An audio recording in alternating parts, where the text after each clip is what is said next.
साउनको 15 गते आज मैले खिर बनाउँदैछु किनकि यहाँ दुध आधा छ आधा चाहिँ यहाँ बसाल्छु हैन थोरै थोरै गर्दै हाल्दै पकाउनु पर्छ मैले चाहिँ एकैचोटी हाल्दिन हैन अनि यो दुध चाहिँ अब यो 1.5 लिटर दुध हो चामल चाहिँ यही हो हैन बदाम काजु किसमिस यहाँ बनाउँदै छ हामीले गाजर अनि यो काँक्रोहरुको अचार यति चामल हाल्ने कि यो सबै हाल्ने कि हाल्नु पर्छ है यति चामल हाल्दै छु मैले गाइस यति चामल हालेर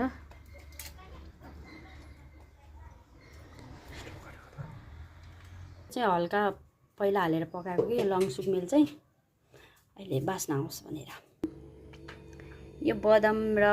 अनि काजु अनि त्यहाँ लङ सुकमेल हाल्दै छु यसमा दालचिनीको पत्ता पनि दालचिनीको उस पनि छ हैन बोक्रा यता काँक्राको अचारहरू एकदम रेडी हुन लागिसकेछ तिल पिनेर भइसकेछ त्यस्तो घोटी पकाउनु पर्छ त नि गाइस खिर खान त मन लाग्छ तर के गर्नु लास्टै घोट्नु पर्छ यसरी रगडे अझ यसमा अब मैले घिउ हाल्न बाँकी छ यो पनि हाल्नेवाला छु क्या आज यो त मलाई थाहा छैन के हो हैन यो पनि हालेर खाएको देखेँ थिएँ खिरमा थोरै थियो केसर चाहिँ यसरी नै हाल्नेवाला छु हैन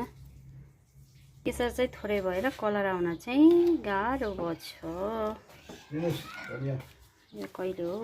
हरू रेडी हुँदैछ गाइस अब है कस्तो लाग्छ खाएर चाहिँ म भन्छु अनि बनाउने चाहिँ अब कस्तो छ हजुरहरूले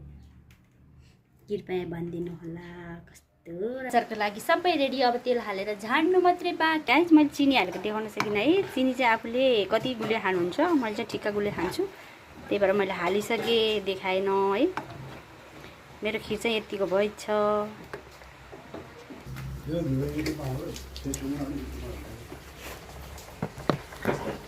ल यहाँ यो हल्का यसो इसारा गरेर यो खिर देखाइदेऊ त उटोबाट त्यहाँ त युट्युबमा च्यानलै छैन अब मैले यसमा 2 चम्चा घिउ एड गर्छु यो चाहिँ मेरो लोकल घिउ म आफैले घरमा बनाएको हो घिउ चाहिँ धेरै खानु न किनकि यसमा अलरेडी घिउ हुन्छ हैन हेर्नु होला हेर्नु खिर बनाउने तरिका खतरा छ के हैन गाइस ल हेर्नुस्